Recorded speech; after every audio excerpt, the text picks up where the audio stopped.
आदाब, सलाम, नमस्ते, सत श्री अकाल। ये कुछ मिनट का वीडियो अपने देश वालों के लिए, उनकी तरफ से, खुद से मैं सैयद खुशनुद वली मिस्टर पीएम साहब से 3 मुद्दे पे चंद बातें करना चाहता हूँ। आप सब भी गौर करें और इसे शेयर करें। पहला मुद्दा, ख्वाजा गरीब नवाज़ के मामले में जो अमीश देवगन ने कुछ कहा, सिर्फ सॉरी से काम चलेगा या पर्सनल आप उसके लिए कुछ करेंगे, मैं इस पर बात करता हूँ।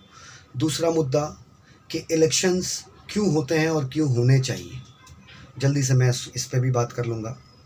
तीसरा मुद्दा है कि चाइना से जो लड़ाई हुई, इस लड़ाई की असल वजह क्या थी। कुछ तो जब सिर्फ लड़ाई हो रही है ये हमें मालूम है, लेकिन किस लिए हो रही है ये हमें नहीं मालूम। तो पहला मुद्दा ये था कि सरकारी चादरें ख्वाजा गरीब नवाज़ के आस्थाने पे हिंदुस्तान में हर प्राइम मिनिस्टर की तरफ से चढ़ाया जाता है। तो अब मैं साफ साफ पूछता हूँ कि क्यों चढ़ाया जाता है। तो वो इज़्ज़त करते हैं। तो ये कैसी इज़्ज़त हुई कि जिन पे आप चादर चढ़वाते हैं उन्हीं से आपके देश में आपके न्यूज़ चैनल के एंकर हिंदुस्तान में उसी ख्वाजा के बारे में कुछ अनाप शनाप बोल दें, तो ये कैसी इज़्ज़त करनी हुई। इसका मतलब हम दिल से इज़्ज़त नहीं करते, सिर्फ एक फॉर्मेलिटी है कि वहाँ चादर चढ़ानी जानी चाहिए। इससे नाम होता है, पेपर में हेडलाइन और सुर्खियाँ बनती हैं, इसलिए पीएम साहब या हम आम जनता उस पर चादर चढ़ाते हैं, वहाँ जाके ख्वाजा के आस्थाने पे चादर पेश करते हैं। और अगर दिल से इज़्ज़त ना किया, उनको बुरा भला मीडिया में कहने दिया, तो ये कौन सी इज़्ज़त हुई।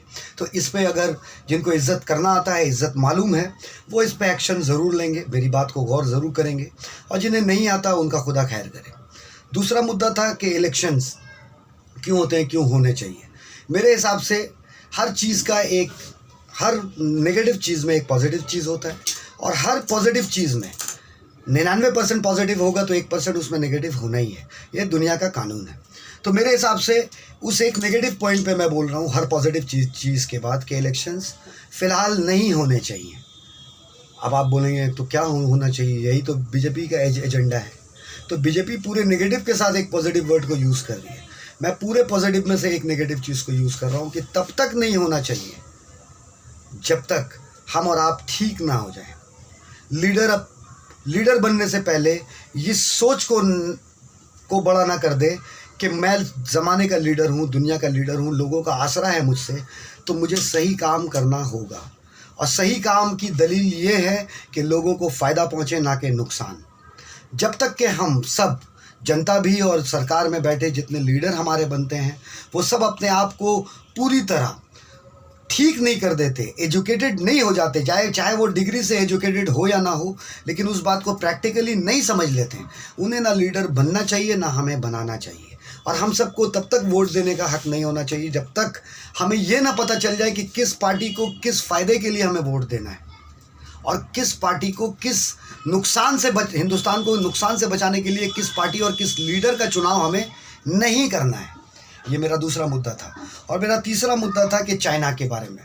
तो जैसा मैंने कह दिया, छोटा सा जुमला है कि हमेशा किसी भी कंट्री से लड़ाई होती है, झगड़ा होता है, तो पीछे कुछ मामलात होते हैं। हो सकता है पिछले जंग में कुछ ज़मीनें लेने और देने की बात हो, तो इस बार उसने हमला किया हो, या वो उसने ज़्यादती की है, तो हिंदुस्तान के साथ ज़्यादती की है। तो पीएम साहब किस तरीके से बोल रहे हैं कि वो नहीं आया, मतलब वो इनोसेंट है क्या? जंग तो की है ना, 20 शहीद हुए हैं ना।